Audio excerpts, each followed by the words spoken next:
Hello guys, അപ്പോൾ ഞാൻ ഡൽഹിയിലാണ് കേട്ടോ. അപ്പോൾ ഡൽഹിയിൽ നൈറ്റ് ഞാൻ കറങ്ങാൻ നടന്നപ്പോൾ കണ്ടൊരു കാഴ്ചയാണ് കേട്ടോ. ഒരു ഫുട്പാത്തിലൊരു ചേട്ടൻ ഭയങ്കര ചീപ്പ് റേറ്റിനാണ് ഓരോ സാധനങ്ങൾ വിൽക്കണം കേട്ടോ. ഇതൊക്കെ വുഡ് കൊണ്ട് ചെയ്ത വർക്കാണ് തോന്നുന്നു കേട്ടോ. കാരണം വുഡിൻ്റെ അതേ മെറ്റീരിയലാണ് എനിക്ക് തോന്നിയത്.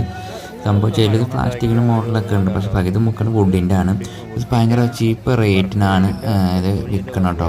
കച്ചവടം ചെയ്യണം. നമ്മുടെ വീട്ടിൽ ഷോക്കേസൊക്കെ ഉണ്ടെങ്കിൽ ഷോയ്ക്ക് വയ്ക്കാൻ പറ്റിയ അടിപൊളി വർക്കുകളാണ് കേട്ടത്. അപ്പം ഞാൻ കുറച്ച് എല്ലാം മേടിക്കണമൊക്കെ ഉണ്ടായിരുന്നു, പക്ഷേ അതിന് കാരണം ലഗേജ് കുറേ ഉണ്ട് എനിക്ക്. അപ്പോൾ എല്ലാം കൂടി ഇവിടുന്ന് കൊണ്ടുപോകാൻ പറ്റില്ല. അതുകൊണ്ടാണ് ഞാൻ അപ്പോൾ കുറച്ച് സാധനം ഞാൻ മേടിച്ചു കേട്ടോ. പിന്നെ ഇവിടെ നൈറ്റൊക്കെ നടക്കാറുമ്പോൾ ഒരുപാട് സംഭവങ്ങളൊക്കെ ഭയങ്കര ചീപ്പ് റേറ്റിന് മേടിക്കാൻ കിട്ടും കേട്ടോ. മൊബൈലിൻ്റെ ചില സെൽഫി ടിക്കും കാര്യങ്ങളൊക്കെ ഭയങ്കര ചീപ്പ് റേറ്റിന് അവിടെ കിട്ടും കേട്ടോ.